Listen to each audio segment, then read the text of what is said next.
प्रिय विद्यार्थियों, BCom part 1 business law, इसमें आज अपन बात करेंगे संयोगिक अनुबंध की, या जिसको अपन अंग्रेजी में कंटिंजेंट कॉन्ट्रैक्ट के नाम से जानते हैं। देखिए, ये एक खास प्रकार का अनुबंध होता है। तो ये अनुबंध क्या होता है, इसकी क्या विशेषताएं हैं और कब इसको लागू किया जाता है या नहीं किया जाता है, उसके बारे में आज अपन चर्चा करेंगे। देखिए, अब तक अपन ने जितना अध्ययन किया है वो एक सामान्य अनुबंध के बारे में अपन ने पढ़ा है कि अनुबंध क्या होता है, कौन पक्षकार कर सकता है, उसमें प्रतिफल होना चाहिए, स्वतंत्र सहमति आदि आदि बातों के बारे में अपन ने पढ़ा है। तो एक विशिष्ट खास प्रकार का अनुबंध जिसको अपन संयोगिक अनुबंध कहते हैं, उसकी आज अपन चर्चा करेंगे। देखिए, जैसा कि इसके नाम से ही स्पष्ट हो रहा है, संयोगिक अनुबंध यानी जो किसी संयोग पर निर्भर करता है। संयोग से सीधा सा अर्थ आप लगा सकते हैं कि जो किसी घटना पर निर्भर करता है, घटना, इंसिडेंट। और ये घटना कैसी होती है, जो फ्यूचर में यानी भविष्य में घटित होती है। तो भविष्य की किसी घटना पर संबंधित आधारित कोई अनुबंध जो है वो संयोगिक अनुबंध होता है।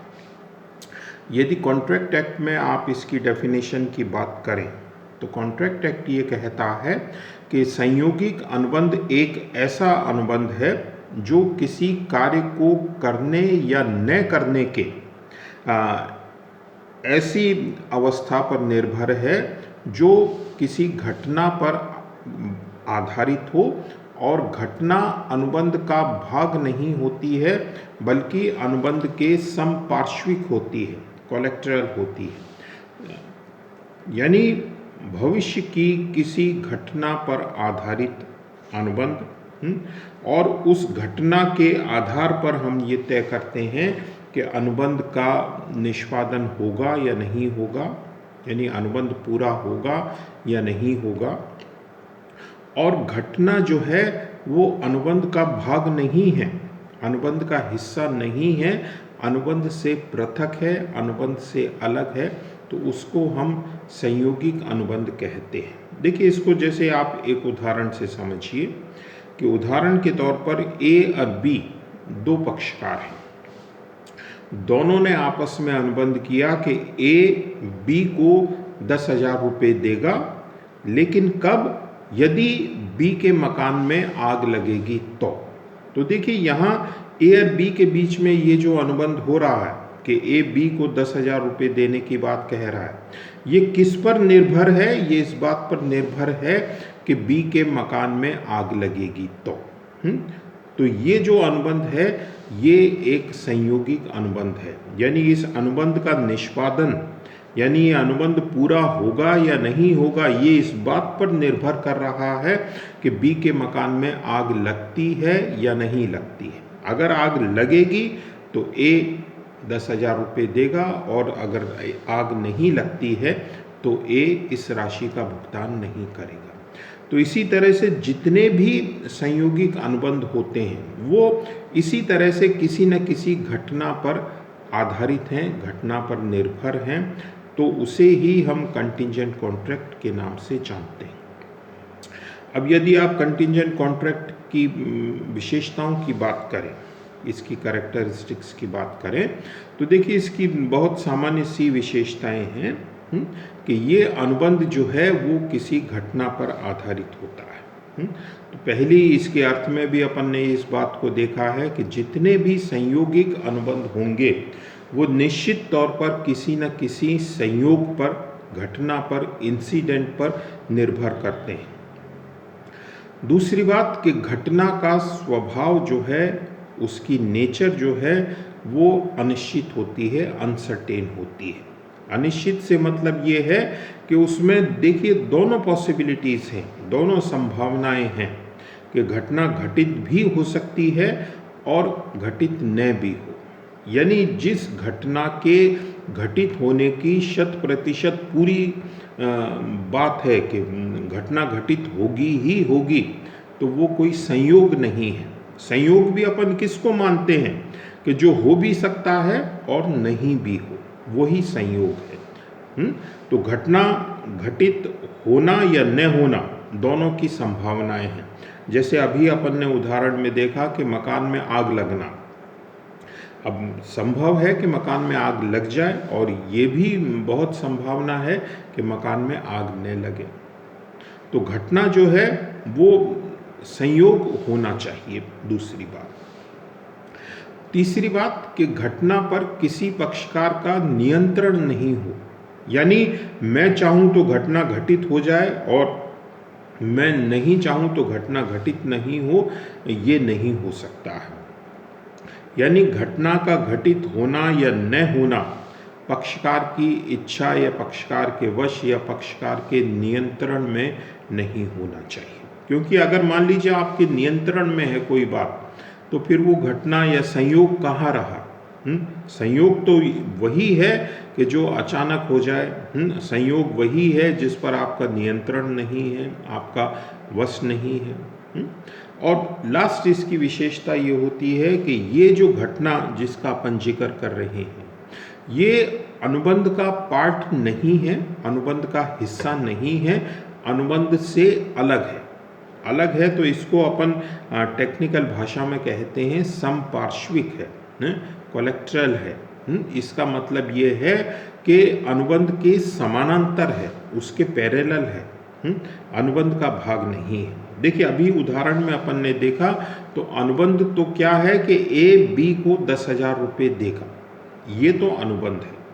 लेकिन ये अनुबंध एक घटना पर निर्भर है। घटना क्या है कि बी के मकान में आग लगी। अब अनुबंध अलग है और आग लगना अलग स्थिति है, अलग घटना है। आग लगने का इस बात से कोई लेन देन नहीं है कि घटना घटित हो रही है या नहीं हो रही। तो इसलिए ये बात आप ध्यान रखें। फिर देखिए इसके प्रवर्तन के संबंध में क्या नियम है। जो संयोगिक अनुबंध होते हैं उसके प्रवर्तन के संबंध में, यानी वो कब लागू होगा, तो इसका लागू होना इस बात पर निर्भर करता है कि अनुबंध में घटना के संबंध में क्या बात कही गई है।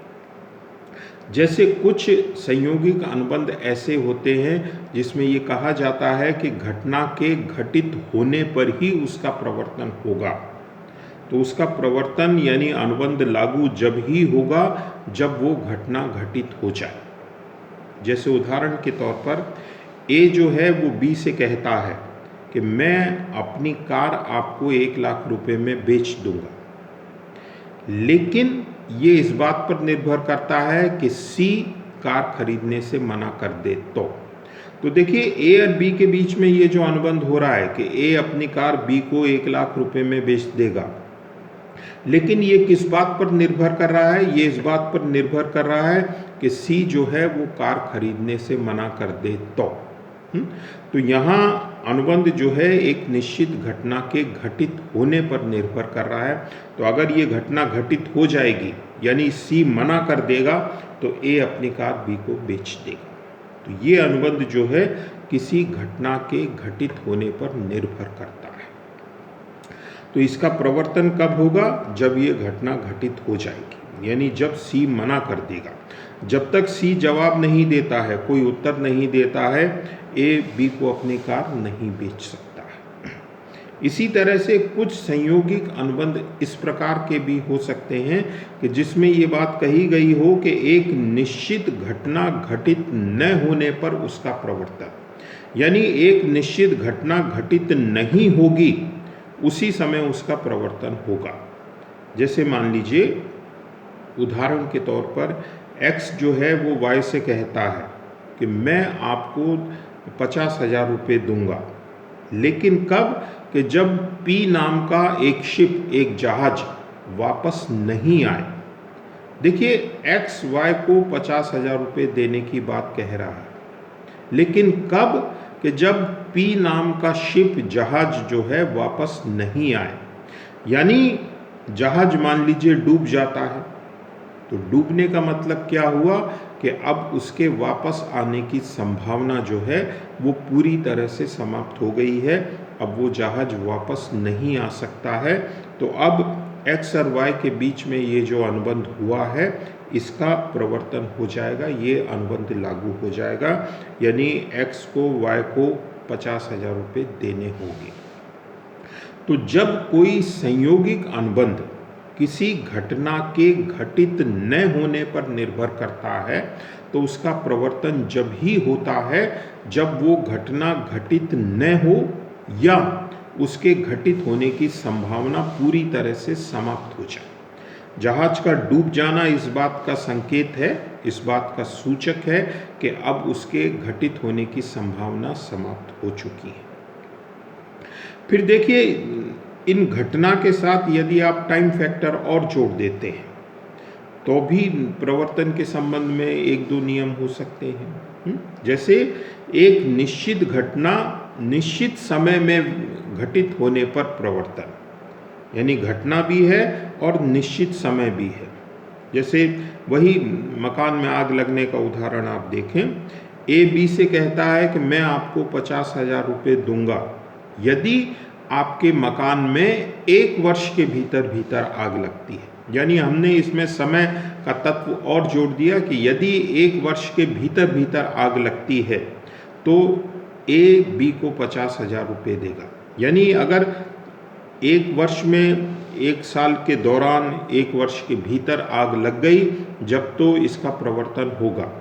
आग नहीं लगती है या 1 वर्ष के बाद लगती है तो ए बी को राशि देने के लिए ये बाध्य नहीं है, क्योंकि अनुबंध में क्या बात है कि एक निश्चित घटना निश्चित समय में ही घटित हो।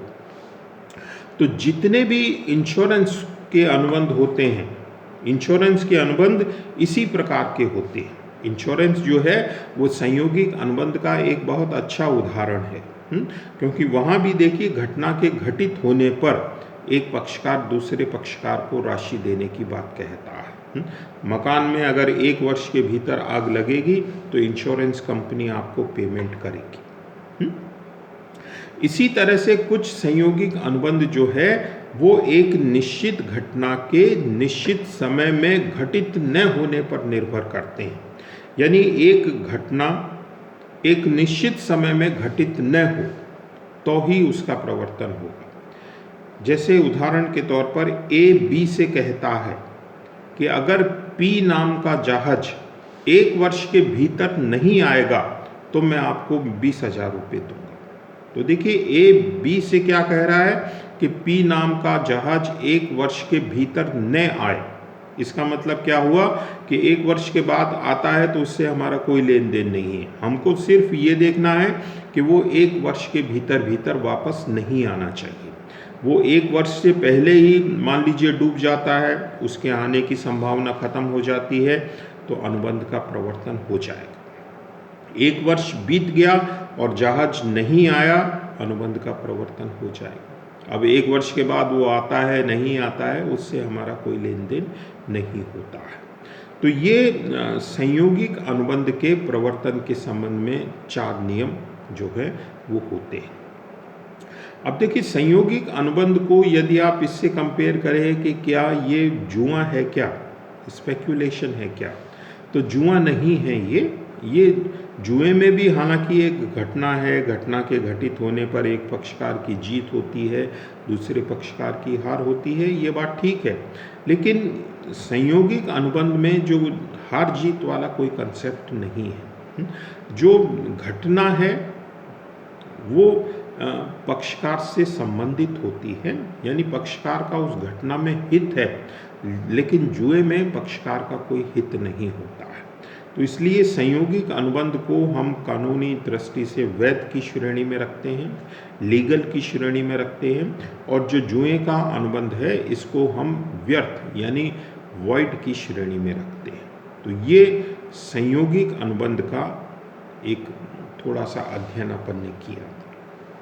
तो संयोगिक अनुबंध क्या होता है, तो इसके अर्थ में आप बहुत संक्षेप में इसी रूप में इसको समझिए कि जो सामान्य बीमा होता है जीवन बीमे को छोड़कर, तो वो सब संयोगिक अनुबंध में आते हैं।